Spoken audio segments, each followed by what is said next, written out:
जय हिंद दोस्तों, स्वागत है आप लोगों का आपके अपने चैनल टारगेट एजुकेशन में।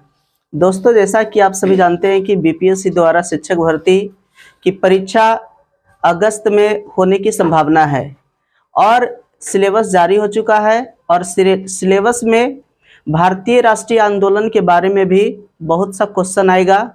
तो उसी का ख्याल रखते हुए आज मैं भारतीय राष्ट्रीय आंदोलन के बारे में कुछ महत्वपूर्ण चीज़ें लेकर उपस्थित हूँ। तो आइए सभी को देखते हैं। इसमें सबसे पहले देखते हैं कि भारतीय राष्ट्रीय आंदोलन को 3 चरण में बांटा गया है। प्रथम चरण 1885 से 1950 और इसे उदारवादी राष्ट्रवाद का चरण कहते हैं। दूसरा चरण जो है 1905 से 1919 ईस्वी तक चला और इसे क्रांतिकारी राष्ट्रवाद का चरण कहा जाता है।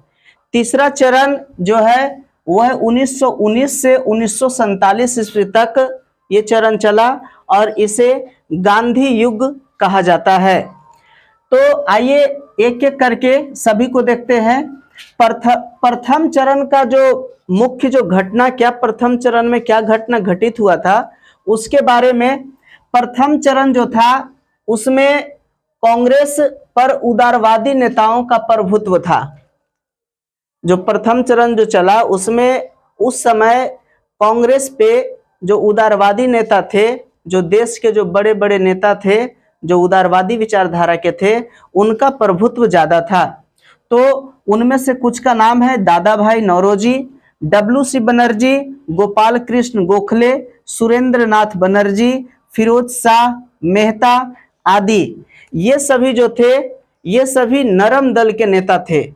जी हाँ, ये सभी नरम दल के नेता थे और ये सभी शांतिपूर्वक मांग रखते थे अंग्रेजों के समक्ष, यानी कि अंग्रेज से शांतिपूर्वक देश को आजाद करने की मांग रखते थे। और इसी क्रम में एक घटना घटता है जिसका नाम है बंगाल विभाजन। जी हाँ, बंगाल विभाजन जब अंग्रेज देखा कि यहाँ के लोगों में जागरूकता बढ़ रही है, राष्ट्रवाद की भावना बढ़ रही है, तो उसी को तोड़ने के लिए, राष्ट्रवाद की भावना को समाप्त करने के लिए अंग्रेज जो है वो बंगाल का विभाजन जो है करना सोचा। और यह घटना जो है 1905 ईस्वी में घटा। और बंगाल विभाजन का जो श्रेय है उस समय का जो तत्कालीन जो वायसराय था लॉर्ड कर्जन, तो लॉर्ड कर्जन ही बंगाल विभाजन किया। तो लॉर्ड कर्जन बंगाल विभाजन का जो निर्णय लिया था वो 20 जुलाई 1905 को लिया था। 20 जुलाई 1905 को निर्णय लिया और 16 अक्टूबर को वह जो है विभाजन कर दिया। तो इस बंगाल विभाजन को शोक दिवस के रूप में यहाँ के लोग, यहाँ के नेता उसको शोक दिवस के रूप में मनाए। तो बंगाल विभाजन जो है 1905 ईस्वी में हुआ और इसका विरोध के बाद, जब बंगाल विभाजन का विरोध हुआ तो फिर आगे चल करके 1911 ईस्वी में इसे रद्द कर दिया गया। बंगाल विभाजन को रद्द किया गया 1911 ईस्वी में। उस समय यहाँ का वायसराय हार्डिंग द्वितीय था। तो जो बंगाल विभाजन किया उसमें अंग्रेजों का कहना था कि हम बंगाल का विभाजन कर रहे हैं क्योंकि हमें प्रशासनिक दृष्टि से हमें कठिनाई हो रहा है यहाँ शासन करने के लिए, उसी का ख्याल रखते हुए हम बंगाल का विभाजन कर रहे हैं। लेकिन उसका मुख्य उद्देश्य था कि उसका जो मेन कारण था राष्ट्रवाद को कमजोर करना था।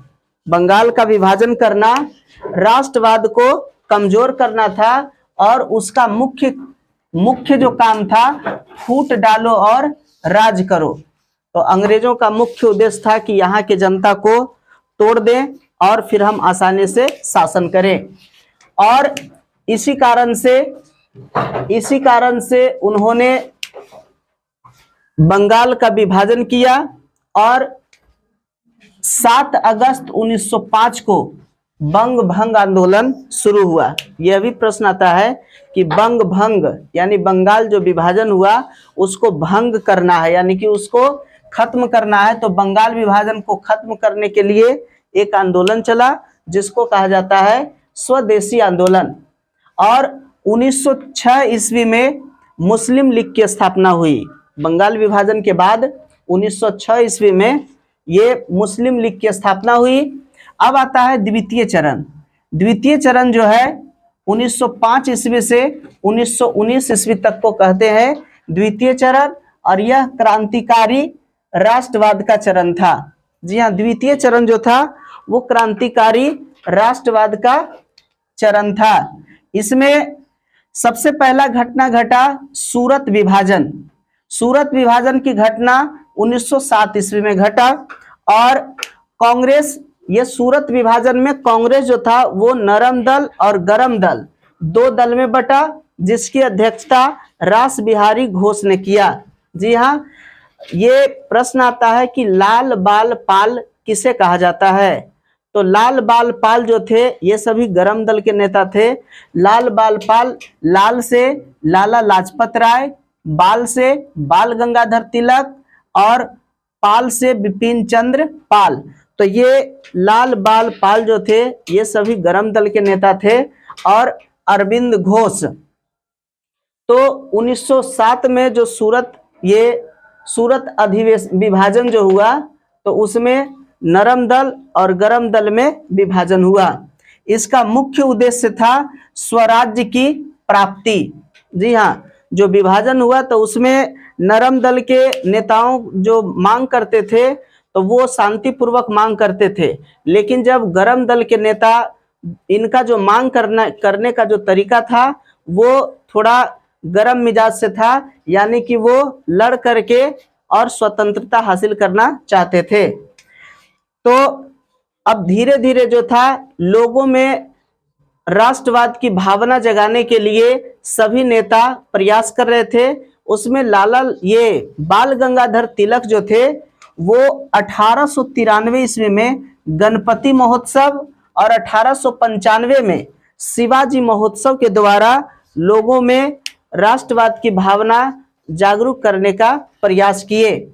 1904 ईस्वी में बीडी सावरकर ने गुप्त सभा के रूप में अभिनव भारत की स्थापना किए। जी हाँ, तो जितने भी बड़े बड़े नेता थे वे सभी लोगों को अलग अलग तरीके से लोगों में राष्ट्रवाद की भावना के विकास करना चाहते थे, और इसी के लिए लोग अलग अलग संस्था का स्थापना कर रहे थे। 1907 ईस्वी में बरिंद्र घोष एवं भूपेंद्र दत्त ने अनुशीलन समिति का गठन किया, और अनुशीलन समिति का जो गठन किया उसका मुख्य उद्देश्य था कि खून के बदले खून। जी हाँ, ये जो अनुशीलन समिति का जो गठन किए ये पूरे गरम दल के नेता थे, और वो जिस प्रकार से अंग्रेज व्यवहार करता था बिल्कुल उसी प्रकार से ये भी उसके खिलाफ कड़ी कार्रवाई करना चाहते थे। अब बात आता है एक मैडम भीखाजी कामा। जी हाँ, मैडम भीखाजी कामा एक पारसी महाराष्ट्रियन थे, और इन्होंने 1907 ईस्वी में स्टटगार्ट जर्मनी में इन्होंने भाषण दिया, और सबसे पहली बार तिरंगा झंडा को विदेश में ये फहराने का काम किया, और इसीलिए इन्हें मदर ऑफ इंडियन रिवॉल्यूशन कहा जाता है। मदर ऑफ इंडियन रिवॉल्यूशन, प्रश्न आता है कि मदर ऑफ इंडियन रिवॉल्यूशन यानी भारतीय क्रांति का जननी किसे कहा जाता है? तो भीखाजी कामा को। आगे चलते हैं कि 1 नवंबर 1913 को, जी हाँ, 1 नवंबर 1913 को गद्दर पार्टी की स्थापना लाला हरदयाल के द्वारा सैन फ्रांसिस्को अमेरिका में किया गया। तो यहाँ के जो नेता थे वो विदेशों में भी राष्ट्रवाद की भावना को जगाने का काम कर रहे थे। तो और इसके संस्थापक लाला हरदयाल थे और अध्यक्ष थे सोहन सिंह। जी हाँ, तो ये गद्दर पार्टी की स्थापना सैन फ्रांसिस्को अमेरिका में लाला हरदयाल के द्वारा किया गया, जिसकी अध्यक्षता सोहन सिंह ने किया। कभी कभी बीपीएससी परीक्षा में ऐसा प्रश्न आता है कि गद्दर पार्टी की स्थापना का अध्यक्षता किसने किया? तो वह व्यक्ति थे सोहन सिंह। अब है कि 1916 ईस्वी में लखनऊ समझौता हुआ। तो लखनऊ समझौता का नेतृत्व अंबिका चरण मजूमदार किए। और यहाँ पर 1916 ईस्वी में गरम दल और नरम दल ये दोनों दल आपस में मिल गए, और साथ ही साथ कांग्रेस और मुस्लिम लीग भी इस लखनऊ समझौता में दोनों आपस में मिल गए 1918 ईस्वी में। लेकिन ये मुस्लिम लीग ज्यादा दिन तक मिल करके नहीं रहे। 1918 ईस्वी में कांग्रेस और मुस्लिम लीग में फिर बंटवारा हो गया। तो यह जो है द्वितीय विभाजन कहलाता है। 1918 ईस्वी में द्वितीय विभाजन हुआ। अब आगे देखते हैं, एक और बड़ा ही महत्वपूर्ण घटना घटा था, और उस समय जो एक नियम लागू हुआ था जिसका नाम था रॉलेट एक्ट। रॉलेट एक्ट को 1919 ईस्वी में लागू किया गया सिडनी रॉलेट के द्वारा। जी हाँ, सिडनी रॉलेट नामक अंग्रेज ने इसे भारत में लागू किया, और रॉलेट एक्ट लागू करने का उसका मुख्य उद्देश्य था कि यहाँ के जो क्रांतिकारी भावना है उसको समाप्त करना। जी हाँ, तो क्रांतिकारी भावना को कम करने के लिए रॉलेट एक्ट कानून लाया था। रॉलेट एक्ट को काला कानून भी कहा जाता है। प्रश्न आता है कि काला कानून किसे कहा जाता है, तो रॉलेट एक्ट को। और रॉलेट एक्ट को बिना वकील, बिना अपील तथा बिना दलील का कानून कहा गया है। जी हाँ, बिना वकील, बिना अपील और बिना दलील का कानून रॉलेट एक्ट को कहा गया है, क्योंकि इसमें अंग्रेज ऐसा नियम बनाया था कि मात्र जिस व्यक्ति पे उसे शक हो जाता था कि यह व्यक्ति अंग्रेजों के खिलाफ जो है साजिश रच रहा है, तो उतना ही मात्र से उसे पकड़ करके जेल में डाल दिया जाता था, और उसके प्रति कड़ी से कड़ी कार्रवाई की जाती थी। तो यह रॉलेट एक्ट बड़ा ही कड़ा कानून था। इसी का परिणाम था जालियांवाला बाग हत्याकांड। 13 अप्रैल 1919 ईस्वी को 13 अप्रैल 1919 ईस्वी को जालियांवाला बाग हत्याकांड जो घटा वो रॉलेट एक्ट के कारण ही घटा। रॉलेट एक्ट के कारण ही जो बड़े बड़े नेता थे उसे सिर्फ शक के आधार पर उसे पकड़ करके जेल में डाला जा रहा था, जिसमें यहाँ के कुछ जो मेन नेता थे जैसे डॉक्टर सत्यपाल एवं डॉक्टर सैफुद्दीन किचलू, ये दोनों की गिरफ्तारी अंग्रेज है जो कर लिए थे। और ये दोनों को छुड़ाने के लिए यहाँ के लोग, यहाँ के जो नेता थे वे सभी मिल करके जालियांवाला बाग में और सभी मीटिंग कर रहे थे कि किस प्रकार से इन लोगों को छुड़ाया जाए, और रॉलेट एक्ट का विरोध कर रहे थे। तो इसी में जब जनरल डायर को जब पता चला कि जालियांवाला बाग में कुछ लोग जो है इस नियम का विरोध कर रहे हैं, अंग्रेजों का विरोध कर रहे हैं, तो जनरल डायर अपने सैनिकों के साथ आया और वहां अंधाधुंध गोलियां बरसाई, जिससे यहाँ के हजारों लोगों की मृत्यु हुई। लेकिन जनरल डायर के आदेश पर गोली चला, लेकिन मृत्यु में जो रिपोर्ट बनाया गया उसमें मात्र 349 लोगों की मृत्यु का रिपोर्ट बनाया गया। और इसके लिए सरकारी गवाह के रूप में हंसराज, जी हाँ एक व्यक्ति थे हंसराज, इसे सरकारी गवाह के रूप में बनाया गया, और उस रिपोर्ट में मात्र 349 की मृत्यु दिखाई गई। इसे सीएफ एंड्रूज बोले कि यह जानबूझकर की गई हत्या है। अब जब यह घटना घटा, जालियांवाला बाग हत्याकांड का जब घटना घटा, तब इसकी जांच के लिए अक्टूबर 1919 ईस्वी में एक हंटर कमेटी का गठन किया गया, जिसकी अध्यक्षता अंग्रेज ही जो हंटर नाम के थे वही इसके अध्यक्षता किए। अब इस कमेटी में 5 अंग्रेज और 3 भारतीय को शामिल किया गया। हंटर कमेटी में 5 अंग्रेज थे और 3 भारतीय थे। कभी प्रश्न में पूछता है कि 3 भारतीय जो हंटर कमेटी में शामिल थे वे कौन कौन थे, उनका नाम ध्यान रखिएगा। उसमें नाम आता है चीमनलाल सीतलवाड़, दूसरा नाम है शाहबाज सुल्तान अहमद, और तीसरा जगत नारायण। तो ये 3 व्यक्ति जो थे ये हंटर कमेटी में भारतीय सदस्य थे। अब इस कमेटी से यहाँ के नेता लोग संतुष्ट नहीं थे, तो वो खुद से एक कमेटी बनाए जिसका नाम रखे तहकीकात कमेटी।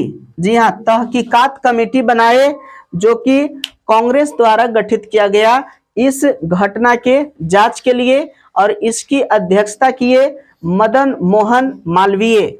जी हाँ, मदन मोहन मालवीय तहकीकात कमेटी के अध्यक्ष रहे, और इसके सदस्य थे गांधी जी, मोतीलाल नेहरू एवं अन्य बड़े नेता जो थे इस कमेटी के सदस्य थे। जब रियली से जब ये लोग जांच किए तब उससे पता चला कि इस जालियांवाला बाग हत्याकांड में हजारों लोगों की मृत्यु हुई, और इसी के लिए 1 अगस्त 1920 को फिर गांधी जी ने असहयोग आंदोलन शुरू कर दिए। अब यहाँ से जो है गांधी युग जो तीसरा चरण है राष्ट्रवाद का, यह शुरू होता है गांधी युग के रूप में, ये असहयोग आंदोलन के रूप में। नेक्स्ट वीडियो में हम गांधी युग के बारे में पूरे डिटेल से बताएंगे। आशा करते हैं कि आप लोगों को वीडियो अच्छा लगा होगा। अगर अच्छा लगा है तो लाइक कीजिएगा और प्यारा सा कमेंट करना नहीं भूलिएगा। अगर अभी तक चैनल को सब्सक्राइब नहीं किए तो सब्सक्राइब कर लेंगे। वीडियो देखने के लिए बहुत बहुत धन्यवाद।